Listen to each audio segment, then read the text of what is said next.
Сәлем достар, бүгін сіздермен жұмыртқасыз өте дәмді ягодный пирогтың рецептімен бөлісетін боламын. Міндетті түрде видеоның соңына дейін көріңіздер. Егер маған тіркелмеген болсаңыздар, тіркеліп қойыңыздар. Өте көптеген рецепттермен бөлісіп отыратын боламын. Бізге керекті заттар: сары май, майонез, қаймақ, разрыхлитель теста, қант, ұн. Шыңылдау ыдысқа ұнымызды салып, терканың көмегімен маргариндерімізді өткізетін боламыз. Маргариніміз холодильниктен шыққан мұздай болу керек.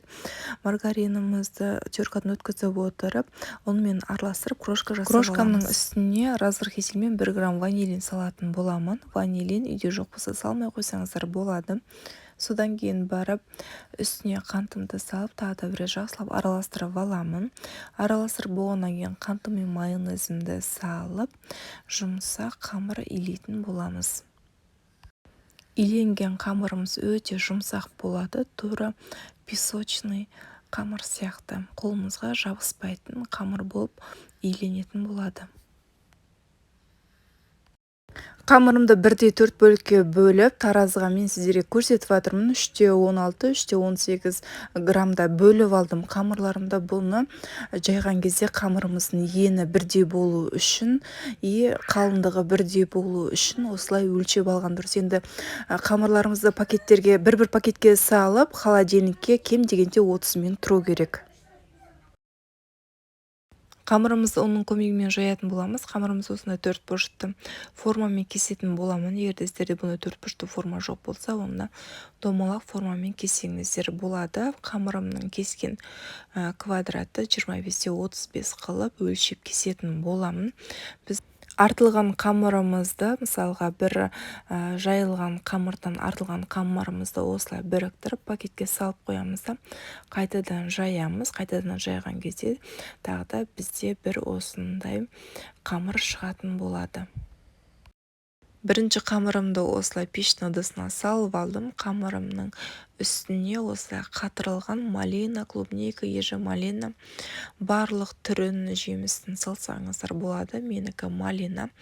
Осылай үстіне салып шығамыз. Салып шыққаннан кейін барып, үстіне екінші қамырымызды салып, екі қамырымызды біріктіріп, шет-шетін мен өріп қоятын боламын. Сіздер егер де өргілеріңіз келмесе, просто біріктіріп қойсаңыздар болды.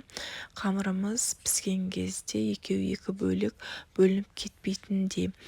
Қамырларымыз біріктіріп болғаннан кейін қызып тұрған 200 градустағы пеште 10-15 минут пісіріп аламыз. Біздің қамырымыз кішкене ғана қызарып пісу керек. Қатты жұмыртқа бетіне жағылмағандықтан қатты білінбейді.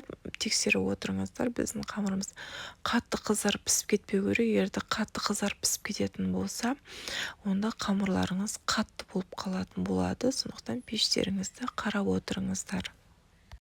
Міне қыздар, мен бірінші қамырым пісті, 12-13 минутта пісті. Дәл осылай барлық қамырларымызды біріктіріп пісіріп аламыз.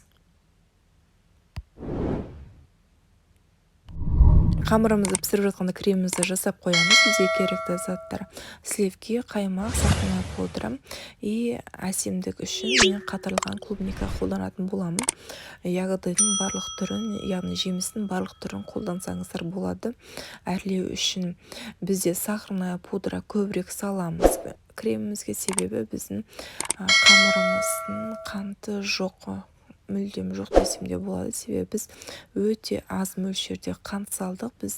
Сол себептен біздің креміміз тәтті болу керек. Бірінші сахарная пудраны саламыз, оның үстіне қаймағымызды саламыз. Қаймағымызды салғаннан кейін сливкеміздің барлығын құйып, кремімізді миксерлейтін боламыз. Миксерлеген кезде сіздердің қаймақтарыңыз іртік болып жатса, онда кремдеріңізді 5 минутқа қойып қойыңыздар, холодильникке салмай.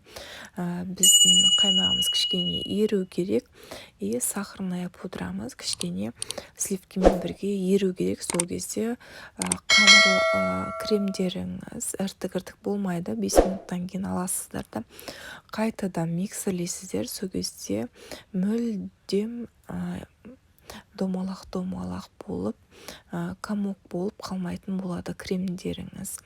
Кремдеріңізді жасап болғаннан кейін холодильникке салып қойыңыздар. Біздің қамырымыздың барлығы пісіп, қамыры суығанша. Кремдеріміз осында кондитерский мешокқа салып аламыз, аузын кесіп, осылай әрбір қамырымыздың үстіне жағып шығамыз. Жағып шыққаннан кейін түзулеп, екінші қамырымызды үстіне қойып, одан кейін тағы да крем жағып, үстіне қойып, крем жағып, үстіне қойып, барлығын бірдей қылып текстеп шығамыз. Қыздар, айтуды ұмытып кетіппін, ренжімеңіздер. Жемістерді, яғни ягодыды осылай әрбір жаққан слой кремнің үстіне ягоды салып отырамыз. Мен жаңағы холодильникке қатырып қойған клубникамды салып отыратын боламын.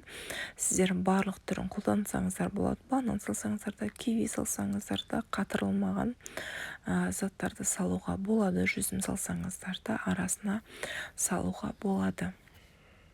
Жинаған пирогымыз кем дегенде 3 сағат холодильникте тұру керек, немесе 1 түн тұрғаны дұрыс. Қамырымыз осылай, пирогымыз осылай қату керек. Енді пирогымыздың жан-жағын кесіп алып тастаймыз. Пирогымыз туралған кезде әдемі көріну үшін. Жан-жағын кесіп болғаннан кейін қалауларыңызбен кесіп, бетін әрлеп қоя берсеңіздер болады. Біздің пирогымыз дайын.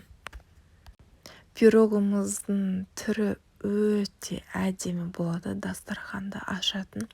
Ал жесеңіздер тура мороженое сияқты ауызда еріп кететін пирог болады. Міндетті түрде жасап көріңіздер. Сіздермен бірге болған Алима Жарымбекқызы.